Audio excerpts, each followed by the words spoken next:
Quick introduction, who am I? My name is Rasheed again. I am, as I said, newly elected BME officer. I'm the president of Personal Development Society, CEO of a community development company which works with the homeless people, well, homeless residents, and I'm a master's student in biomedical science here at Kingston University. The first point is, we've been speaking of diversity quite a lot, and I want to know, what is diversity? What does everyone here feel diversity is? Just throw words at me. It only works if everyone talks or if someone talks. So, different. I like that. What was that? Unique. One more? Anyone, any word at all. International. I like that. Nice mix. As you do when you look for things like this, you check Google. So I checked Google, came up with a beautiful, beautiful definition, which is more of an explanation rather than just a definition. It goes, the concept of diversity encompasses acceptance and respect. It means understanding that each individual is unique and recognizing our individual differences. These can be along the dimensions of race, ethnicity, gender, sexual orientation, socio-economic status, age, physical abilities, religious beliefs, political beliefs, or other ideologies. It is the exploration of these differences in a safe, positive, and nurturing environment. It is about understanding each other and moving beyond simple tolerance to embracing and celebrating the rich dimensions of diversity contained within each individual. That means every single person here is diverse in some way. I'm a scientist, so we could go down to the genetics of it, and I could tell you how your DNA is different to the next person, but we're not going to do that today. Okay, what is development? Again, Google said, the act or process of growing, progressing, or developing. So if you're growing in any way, even be it height, or you're developing in any way, reading a book, enhancing your lexicon, anything like that is a form of development. My talk today is about diversity, development, and I'm going to touch on the BME attainment gap as well. So, how do we link before that. I was checking online and I came across this beautiful diagram. It's incorrect though. The bit where it says primary dimensions is actually secondary, and the bit where it says secondary is actually primary. So primary dimensions are things that I don't have to tell you about myself that you can see. Things such as race, gender, sexual orientation, not as much, ethnicity, and physical qualities. These are things that I don't have to tell you. These are things that if someone judges you by them, you normally are more sensitive to. You may feel offended. Things such as racism, sexism, ageism are examples of these.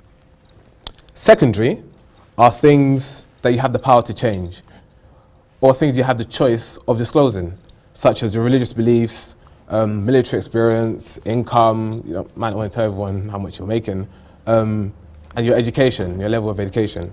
These things you have the power to change. Okay. But what does diversity actually influence? We live in the UK, and UK, as you know, is extremely diverse. Kingston, I love it. I love Kingston. When I first came to Kingston University, there's a lot of things I hadn't tried out. Well, obviously, I joined the ISOC, and they had biryani. I believe that's from the Somali aspect. And they had banana within the rice, and I thought, why you eat a fruit with rice? But honestly, you guys should all try it. It's absolutely amazing. I love it. Food. Has anyone ever had a pizza, ever? Hands up. Does anyone want a pizza now? Pizza, as you know, is not a UK meal. As we know, it comes from Italy. Things like spaghetti bolognese also is not from the UK. So the fact that we love pizza and we love spaghetti shows that the influence of their society and their culture on us is actually beneficial. We actually do enjoy it. It develops our palate, also develops our taste buds because we taste things that we've never tasted before, and also allows us to try cooking things that we may not be as good as cooking, but we've tried it before. That wasn't meant to happen. Also your perspective, your network. You may meet up with someone from the other, I love speaking to international students because they have, I love international students so much. They have a different background to me, a different network to me. So if I speak to an international student, I find out, what do you study at university? They may say something like, I don't know, geography, for example. And they have an uncle who does aerospace engineering or something like that. And I want to link up with aerospace engineering. It's easier to get into aerospace engineering in India, for example, than it is in the UK. The fact that you know people from different parts of the world helps you get into places you may not have thought of getting into in the beginning, if that makes sense. Fashion is heavily influenced by diversity. I've seen quite a few different trends that I personally may not wear. But so there's this one that we have a long shirt that comes down to here. I'm not sure if people have seen that. That's obviously influenced by diversity. Someone must have thought of it, or some groups must have thought of it and thought, okay, this would be nice to incorporate. And people who don't necessarily subscribe to their culture are starting to wear it. Yeah. So, cultural competence is a concept I came across just last night. I love the idea. I love quite a few things actually. And I can't. Okay, so what is cultural competence? It's the ability of people and systems to work effectively across cultures in a way that respects all. It's quite simple.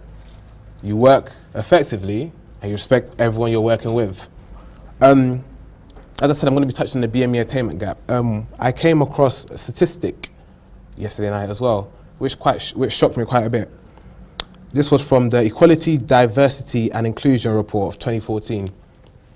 96.3% of professors are non-BME, so i.e. white, whereas 3.7 are BME. What does that mean? In relation to cultural competence, that means that those 96.3% of lecturers, they're going to have to work on their cultural competence.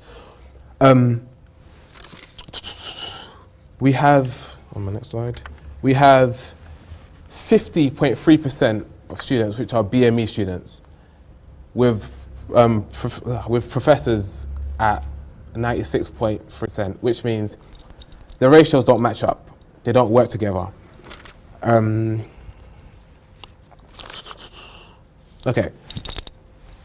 There are three ingredients to cultural competence. First is to developing cultural competence. First is self-knowledge and awareness.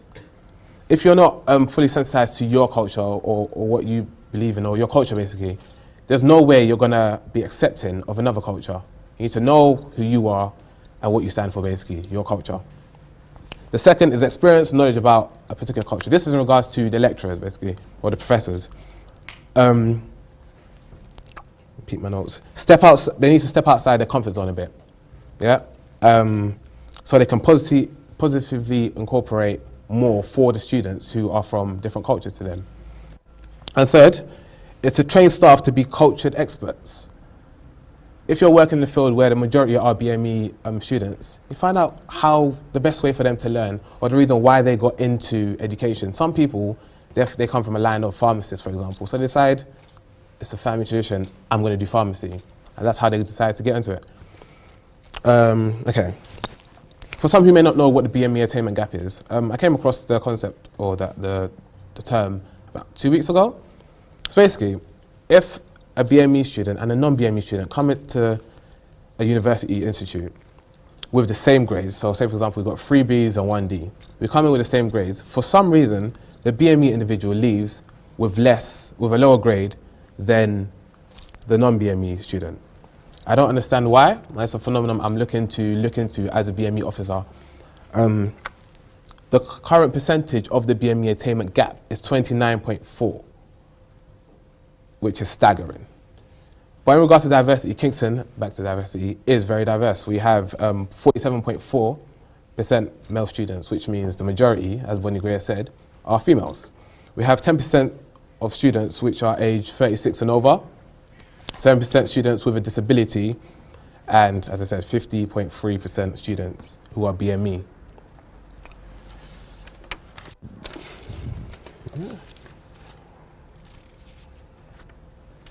Yeah, so basically, I believe if you're not part of the solution, then you're part of the problem. I'm just running off here. And I took notes of 4 points in which we can use to kind of solve this issue of cultural competence and the difference in ratio between the professors and the students. First of all, commitment from top leadership and resources. So everyone who's in a position to actually make change needs to be committed to it. Secondly, strategic planning with meaningful involvement of key diverse individuals. There's no point in trying to put together some sort of rehabilitation or some sort of measure to kind of bridge this gap if you're not going to include people that the students can relate to, if there's still going to be a majority of non-BME individuals in the conversation. Needs assessment and data collection. Find out what the students want, what they feel they need. Recruitment and retention of diverse staff, including training and skill development. Teach them how they should deal with the non-BME students.